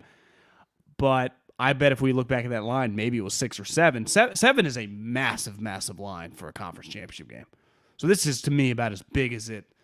Because again, if it was Bills, hell, if it was the Titans, if it was Chiefs Titans, the Chiefs would be favored. But because they were on the road, what would it be like -2? Because they would be the road team. Mm-hmm. So this of all the playoff teams in the AFC, I guess if the Raiders would have made it, but as we know, they did not get out of the first round. It's not possible to have a bigger line. This upset, I just can't envision any way that the Chiefs don't, unless like obviously if an injury happens to Mahomes, but if he plays the entire game, they should win this game by several touchdowns. Now, they got to figure out Jamar Chase. I mean, did you look at the box score when you were watching the game? I mean, he had the three. He had a huge play on 3rd and 27 to get him down to basically at the 5-yard line. It was weird because that was the catch down the right sideline, the far sideline. Yeah. They actually got clearly. They started wherever he went out of bounds. I think at the 11 because they got a first down at the 1-yard line. So part of the reason the game ended so weird is they were first and goal from the 1 for the 4 or with the penalties, the 5-6 shots. But they got stuffed 3 straight times, right when they were handing it to Mixon because Chase got him down there. That play to me where he caught it kind of back shoulder he had a couple where he was wide open. He had the one where he's wide open. He like ran by everyone. It's like, I didn't realize he was that fast. He looked to me like the best receiver in the NFL watching him in that game. He was awesome. I mean, that doesn't get much better than that. No, I mean, him and Burrow against Tyreek and Mahomes does have the chance to be incredible. The difference is, right, Burrow is not quite the escaper that Josh Allen is. He got sacked 9 times against the Titans. Their O-line sucks. The Chiefs got him a couple times, didn't they? They were chasing his ass all game long. Yeah. Now he's good at like knowing what to do and when to do it. Historically, the Chiefs were a 7-point favorite in 2019 against Tennessee. New England was a 7.5-point favorite against Jacksonville in 2018. Oh, yeah, the good Jalen Ramsey team. Jacksonville was winning that game, guy. What a was a lifetime ago. New England was 7 against when they blew out the Colts in 15. Did that just throw you off seeing the Jags in the AFC very Championship much? New England was an 8-point favorite the year they lost to Baltimore in 13. They were a 7-point favorite the year before when they beat Baltimore in the AFC title. The Colts, this is a good one. The Colts were an 8-point favorite against the Jets in 10. And the Patriots were a 14-point favorite against the Chargers in 08. But what number? What was the number? 14-point favorite in 08 against the Chargers. Rivers had a torn ACL. Who started that game? Rivers played the game with a torn ACL. Philip Rivers played the game with a torn ACL. I mean, to me, if he's healthy, that to me is a torn ACL number. That's by far. What was the biggest number you read before that? 8? No, the 8 was actually. Yeah. Indy the Jets was 8. Yep, that was the other. That's the biggest.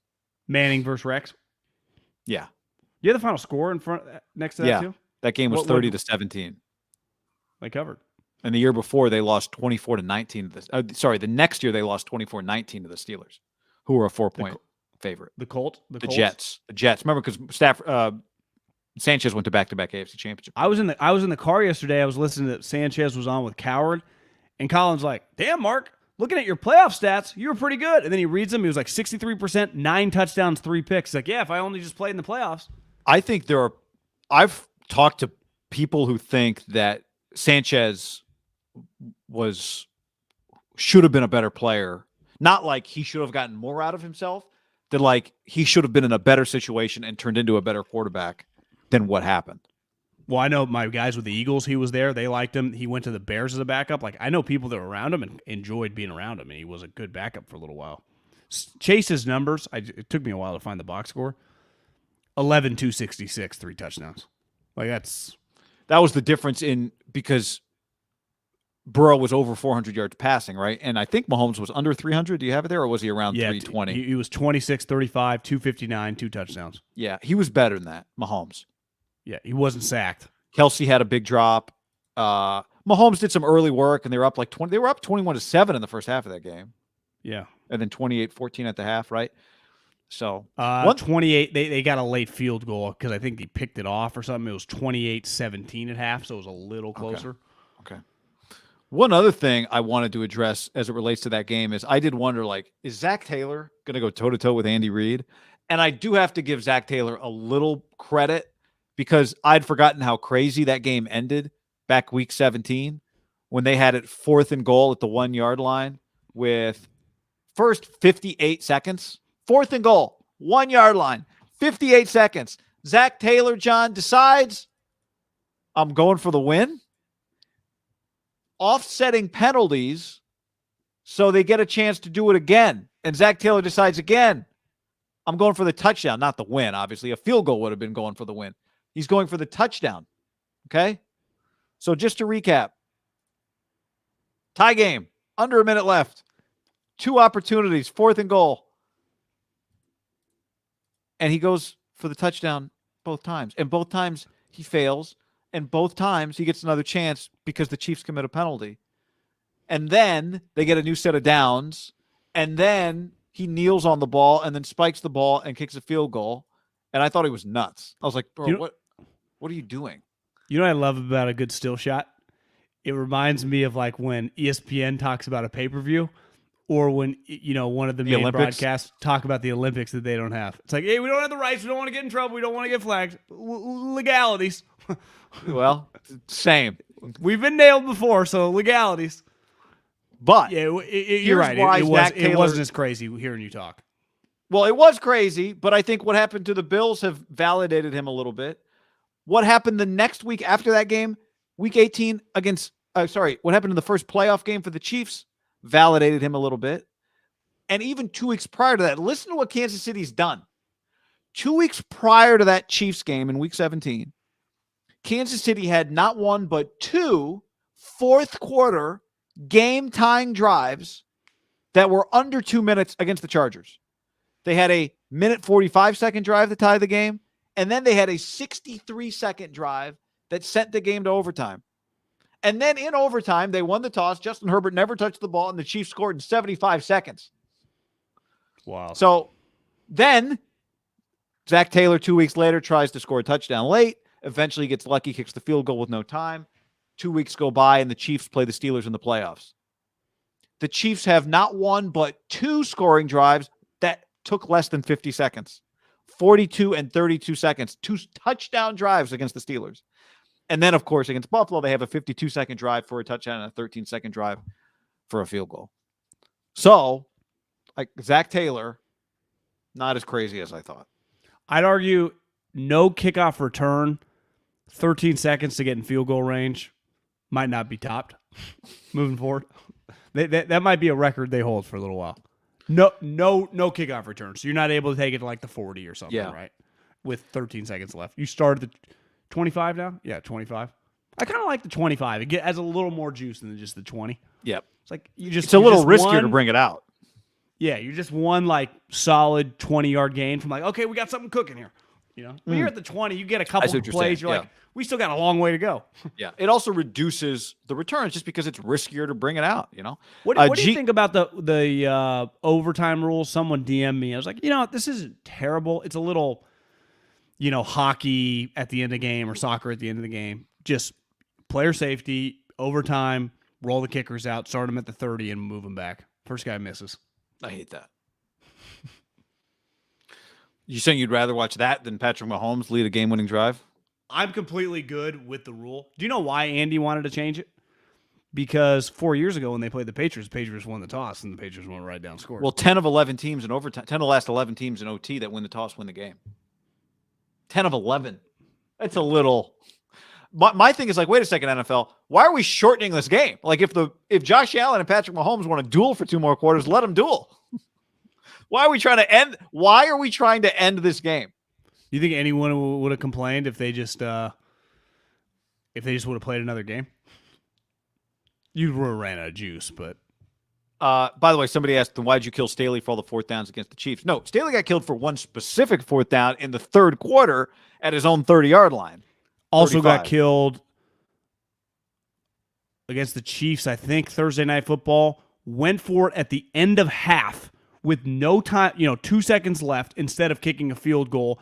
They would have been up 17-10, and they ended up being up 14-10. I'm pretty sure they were playing the Chiefs. He did reckless things. No one, Sean McDermott, in the game when we were we alive? When was he going for? Oh, we were recording a video because the Rams had just won. And you looked and you're like, he just went for it. He went for it twice on the first drive. He went for it 4th down on the first drive, and they scored a touchdown. I got no problem setting the tone with some going for it 4th and shorts. There are certain times when you're reckless on your own 20 at the end of a half instead of just taking the field goal when you get nothing. Like, to me, Brandon Staley does not fall under the category. Like, one thing I heard today, Sean McVay, in his career, for known as a young guy, sneaky kicks a lot of field goals and punts. He's not a very aggressive short yardage guy. I do think in this game, is this like on the first drive? Are you just, Sean McDermott, now part of it you're playing Mahomes. They were pedal to the metal in that game. Are either one of these coaches going pedal to the metal? Or if you're Kyle, you're like, let my defense cook? Because the Niners will defer, right? If they win the toss, they will defer the kickoff. That's much as established. That's what they do. Yeah. Will the Rams want to get it and score and set the tone? Not I can see the Rams want it. I could see they want to dictate term. Like, hey, we got kind of knocked back last time. Yeah. What about the idea? I like the one that people have suggested where each team bids on which yard line they'd be willing to start on. So like the worst yard line, like if you say I'm willing to start on my own 17 and I say I'm willing to start on my own 10, then I get the ball. Why would you just say the 1? Yeah, I mean, you could say the 1, but then you have to take the ball at the 1. Oh, it's like a construction bid? You just put it in blind? Yeah. Isn't that a great idea? Now, if both teams say the 1, then I don't know what you do. But like, what would Andy have said if there was a blind bid for the Bills and the Chiefs? What would Well, those let's two say teams me and you're on the sideline. I say the 5-yard line. Is that Yeah. risky? Would you feel like they might say the 3? Yeah, if you're going to say the 5, you might as well say the 1, right? I think You you can't just get end up beat. saying. I think you would just end up saying the 1. But most teams don't have Josh Allen and See, to me, Patrick what the Mahomes. hell's the difference of doing that than my field goal idea? You're bidding on a yard line? Well, at least the quarterback. Why do I want to watch? I want to watch the quarterbacks make some throws, some plays. No, I What don't about like that. what about just start this? 2-point plays. You just each get a shot, back and forth, starting right away. Yeah, the So college just rule. equal. The college But- rule. but- Or you just do. But you just immediately just start 1 play, 2-yard line. How- Just for a point. or How whatever. about in the playoffs, we do it the way we do it, except if you score a touchdown, I still get 1 shot to try and score a touchdown and extend overtime. And again, if it keeps going, so what? It's the playoffs. This isn't week 12. Maybe it's because we had money on the Chiefs. I'm not bothered by it. Same. I saw the internet was doing big sleuthing. Apparently the referee, he says heads, tails. They pick tails. Then he turns the coin over so it's tails facing up before he flips it. You know where I would be furious? But still, it's a 50-50 shot as it flips. Yeah, right? it's a joke. A joke sleuth. What if the Niners and Rams went into overtime and the Rams won the toss and won by 6? Yeah. I would be furious. Yes. Not because necessarily the Niners lost, but because we would have lost every bet. Yeah. Even though we nailed it. Tied Exactly. going OT, you feel really good, like you did the right thing. But some coaches got hired, John. A couple of reports. Rap Sheet says the Raiders have put in a request to interview Josh McDaniels on Friday. He's considered the top candidate. Then he adds a pairing of Patriots de facto GM Dave Ziegler and Josh McDaniels has always loomed for the Raiders. If all goes well tomorrow, it could happen. Michael Silver, if Josh McDaniels is hired as the Raiders' next coach, Dave Ziegler would almost certainly be the GM. And in that scenario, the incoming coach and GM would have arrived in Vegas with a very high opinion of Derek Carr, from what I'm told. Carr has 1 year left on his contract. Well, remember, Silver broke the Derek Carr story when he signed a contract extension years ago. I think he's tight with Derek's agent. So Josh McDaniels would come to the Raiders for a quarterback, right? I mean, the one job he's seriously entertained the last 5 years has been the Colts. Josh McDaniels. Hard for me to unsee and forget. Okay, Denver, a long time ago now. Being 6-0? He quit on the Colts. Remember, he was 6-0 in Denver. Did you see that? Well, because I watched the Brandon Marshall. That was pretty Who good. was that? Channing. Oh, no, it was the dude that went to De La Salle. It was DJ Williams. Oh. He quit on the Colts after doing it. Cold feet. Now, he did give him Uberflus. Yeah. And Gannon. I learned today it's Eber. And Eberflus. Sirianni. Oh, no, maybe Sirianni came with Reich. He had nothing to do with Sirianni. But they got them Frank.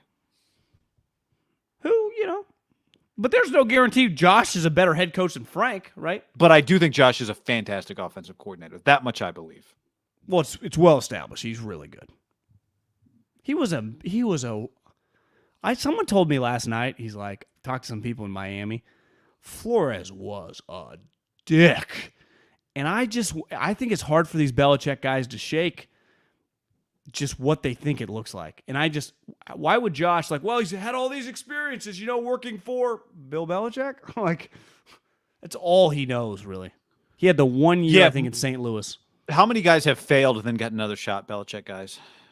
I mean, I guess you could count to be a head Second coach. head coaching job? Yeah, Charlie was not, and Charlie did not get an NFL head coaching job, right? He went to Notre Dame. Romeo, one and done. Yep. Obviously, Lions, one and done. Mangini got 2 jobs. Mangini did, yeah. Jets and Browns. It feels like Bill O'Brien eventually will get another shot. Right? Yeah. You'd think. Yeah. Remember there was the article a couple years ago that did paint Josh in a pretty just normal dude kind of light. Journos, right? Or journals for himself, not journos. Remember he journals? Yep, that's right. Isn't that a big thing? Writes down his thoughts or something? Self-reflection. Positive thoughts? Yeah. This clears the way. If he gets a job and Gerard Mayo gets a job, it clears the way for Steve Belichick to be the next coach of the Patriots. Or they could just hire a normal outside-the-box coach, right? Yeah. Couldn't they just hire just a coach? They could, but he's a coach. Where's Gerard Mayo going to go, though? Well, I don't know. I'm just saying he's becoming now a candidate. Are we running out of jobs? No, I guess we got Saints, Minnesota, Raiders, Jags don't have a coach yet. We still got.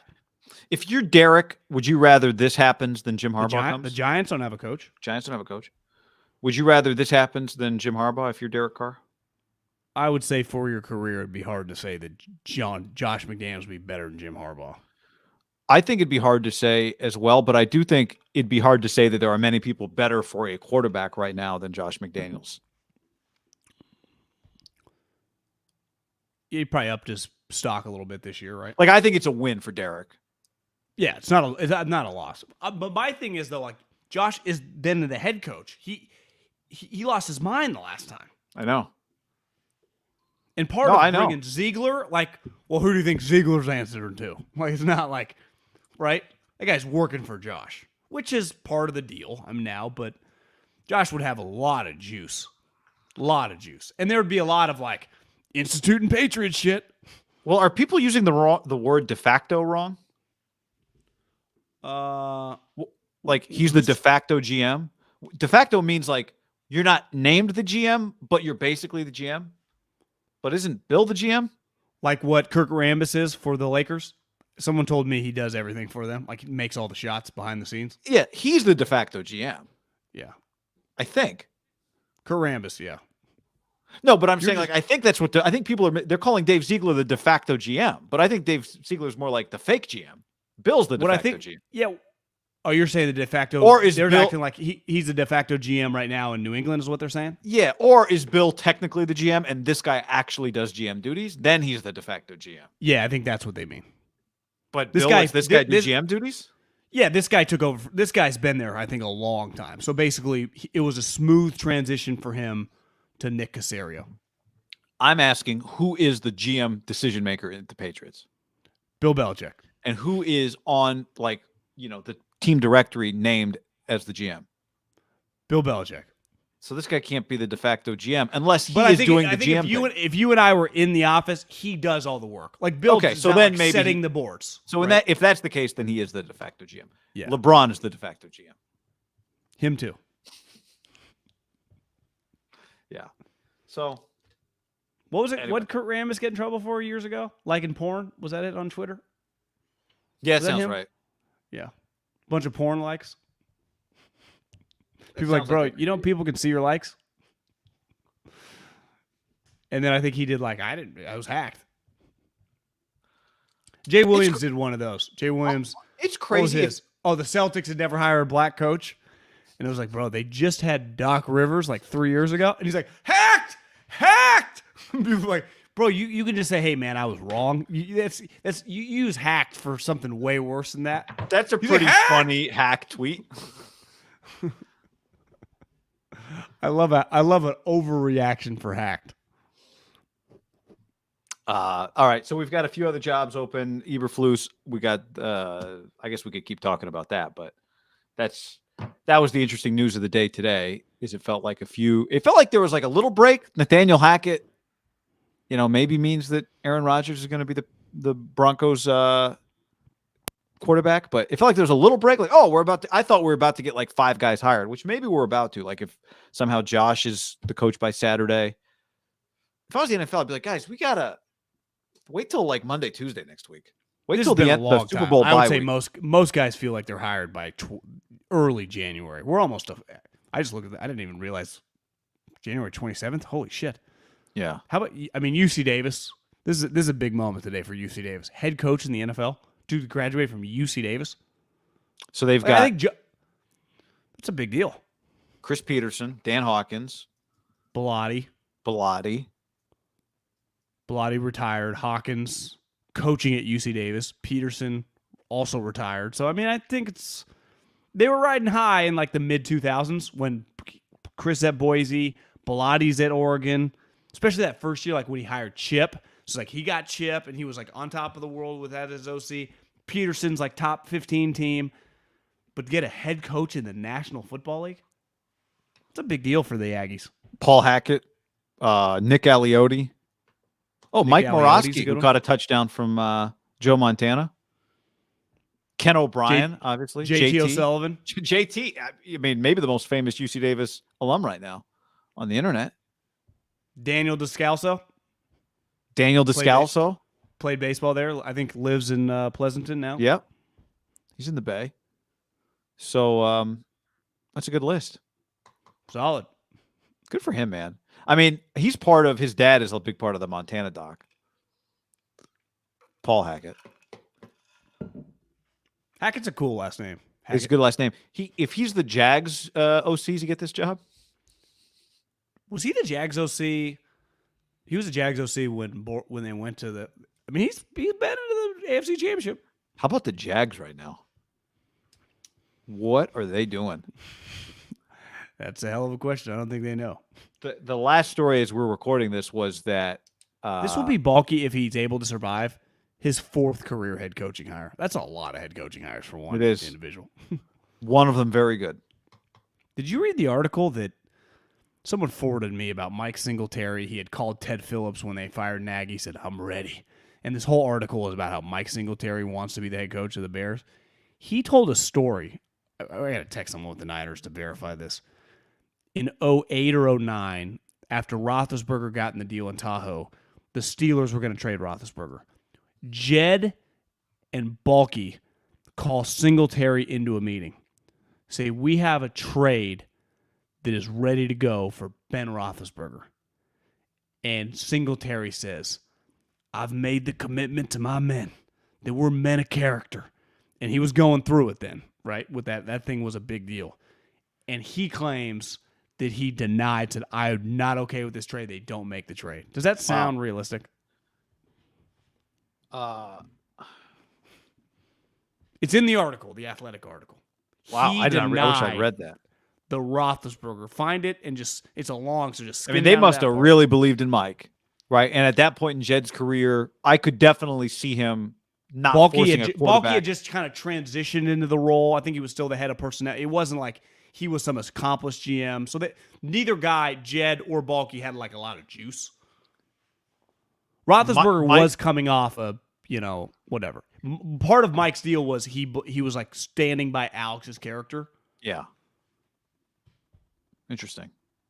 Can you imagine if Roethlisberger had been traded to Mike Singletary? Roethlisberger should thank God that didn't happen. Yeah, I know. But then do Roethlisberger and Harbaugh win a championship? Roethlisberger's pretty good back in like 10, 11, 12, 13. Does Kaepernick replace an injured Roethlisberger at some point? I don't know if Kaepernick ever comes if they got the big fella. I don't know. Jim might just do some. Who knows? Yeah, Jim and Ben probably strong relationship. Get along. Yeah, that wouldn't work. But anyway, I mean, this situation, Adrian Wilson. I mean, it'd be a pretty. I think it's a really tough spot, and I do wonder if you're thinking about taking that job. Do you at any point think, if you're Byron Leftwich, I'm talking, is this really the place for me? Like, if we're even having this conversation right now, why do I want to force my way in there? Now, you could say, well, he's forcing his way in there. He's going to get Balky out, get Adrian Wilson in, get total control. But, man. Would you risk your career for someone you don't want to work for? No. What I'm saying is, should he want to go work at a place where this is even a conversation, even if he gets what he wants, which is full power? Well, yeah, because he gets the quarterback. He gets Trevor, right?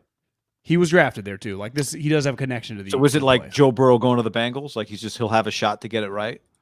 Yeah, I just think it's you do what you got to do if you can get the juice to coach a sweet quarterback. Do you believe sweet? We'll see. I mean, I'm a little nervous. I think he's got to. I mean, I think if you're Byron Leftwich, you look around and go, and he played the position. I think you look around and go, let's just look at who's getting jobs right now. Okay, the Bears, you'd be more nervous about that quarterback. The Vikings, I'm not more nervous about Kirk, but I'd rather have Trevor Lawrence than Kirk Cousins. The Giants, still committed to Daniel Jones. Right, go down the list. Dolphins, like, could be a lot worse for a first-time head coach. A lot worse. If you get what you want. Texans don't have a coach, do they? Texans do not have a coach. Could be a lot worse. So I understand taking the Jags job. I do. I forget. Do you know what? I've forgotten the Texans and the Dolphins exist right now in this coaching market. The Saints don't have a coach. There are a lot of empty jobs. The Saints, in theory, should be a great job, but like, where are you getting your quarterback from? Jimmy. I saw someone, and I thought this wasn't the right place. Like, oh, he's really going to run now after he screws over their cap. Well, yeah, I mean, every team does this. They put the Saints have been pushing money back on their cap for a decade. Belichick, remember, said 2 years ago, he's like, yeah, this was once Tom left. Like, this is the result of doing everything we had to do to try to win now. Yeah. And they cleared themselves a year later, and Bill spent $700 million. Well, I mean, Tom's going to hit the Bucs cap. Even if he comes back the next year after his contract voids after next year, even if he comes back and plays, it's like $24 million. But they get to spread it out over like 3 years. You know what Tannehill's dead number is? Dead cap? Because I it's like 40, 45 or something. 57. But that's what happened. When you sign a guy to $70 million guaranteed, you don't put the 70 on the first year. You're like, well, move it. He's not going anywhere year 2. Just put it on year 2, right? The dead cap. Yeah.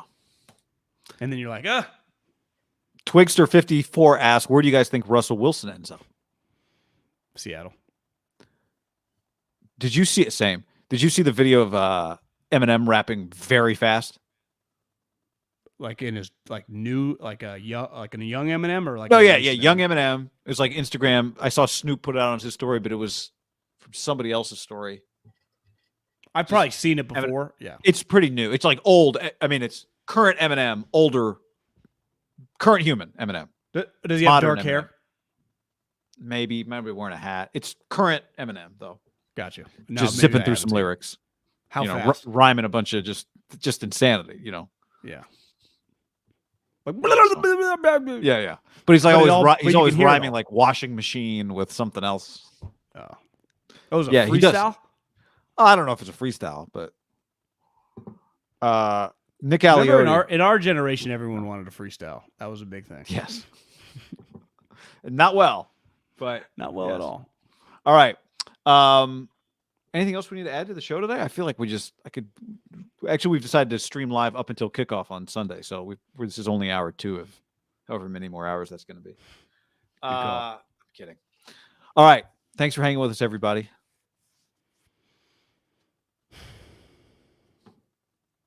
Tyreek. Oh, Tyreek does the P. And do you see Chase does like the C? I think is what that is. I don't know. Is that maybe that's some other Bengals thing? Jamar does that. Jamar does a hand gesture also. What do the Niners do? They've been doing that since Crabtree. All right, later, everybody.